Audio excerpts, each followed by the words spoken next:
ഒരിക്കലെങ്കിലും ജീവിതത്തിൽ കഞ്ഞിയുടെ രുചി അറിയാത്തവർ വിരളമായിരിക്കും. വിവിധ തരം കഞ്ഞി ലഭിക്കുന്ന ഒരിടത്തേക്കാണ് നമ്മൾ പോകുന്നത്. കോഴിക്കോട് കഞ്ഞിക്കലം എന്ന പേരിൽ ബിസിനസ് തന്നെ കെട്ടിപ്പടുത്തിരിക്കുകയാണ് 3 പേർ. ലോക കഞ്ഞി ദിനമാണിന്ന്. കോഴിക്കോട് കഞ്ഞിക്കലത്തിലെ സ്നേഹക്കഞ്ഞി, പഴങ്കഞ്ഞി, ഒപ്പം തന്നെ മറ്റ് പല വിധത്തിലുള്ള കഞ്ഞികളുണ്ട്. അതിൻ്റെ കഥ പറയാം.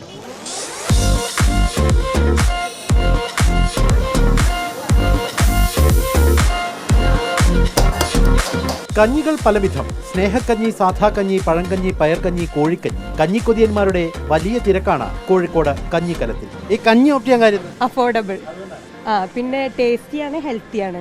നല്ല ടേസ്റ്റാ. മുതലാം 60 രൂപക്ക്. സ്നേഹക്കഞ്ഞിനാ പേര്. ഇതിന്റെ നല്ല ടേസ്റ്റാ.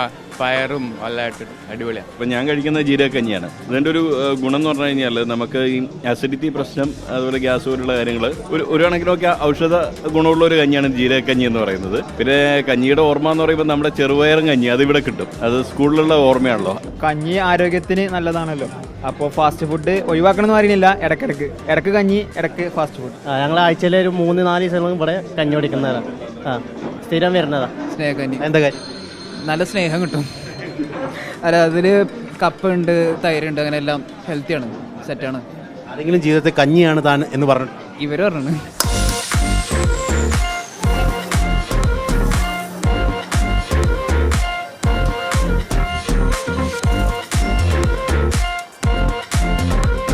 കഞ്ഞി എന്ന് വിളിച്ച് ചിലരെ കളിയാക്കുന്നവരുണ്ട്.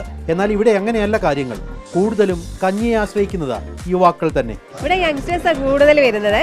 പ്രായമുള്ളവർ വരുന്നില്ല എന്നല്ല, എന്നാലും അവർ പിന്നെ ഒരു നൊസ്റ്റാൾജിക് ഫീലിംഗിന്റെ ഭാഗമായിട്ടാണ് പ്രായമുള്ളവർ വരുന്നത്. പക്ഷെ പുതിയ പിള്ളേർ വരുന്നത് അവർ ഒരു പുതിയ സാധനം കണ്ടുപിടിച്ചതിന്റെ ആഹ്ലാദത്തിലാണ്. പലതരം കഞ്ഞികളുണ്ടല്ലോ ഇവിടെ.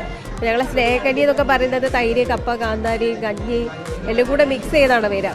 അപ്പോൾ അതൊരു ഭയങ്കര ഒരു നൊസ്റ്റാൾജിക് ഫീൽ തന്നെ ഉണ്ടാക്കും അവർക്ക്. അപ്പോൾ അവർക്ക് ഇതൊരിക്കലും പ്രാക്ടീസ് ചെയ്തിട്ടില്ലാത്തൊരു കാര്യമാണല്ലോ.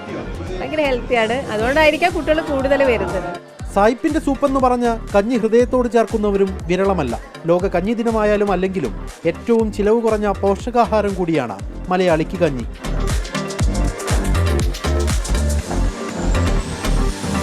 റിപ്പോർട്ടർ, കോഴിക്കോട്.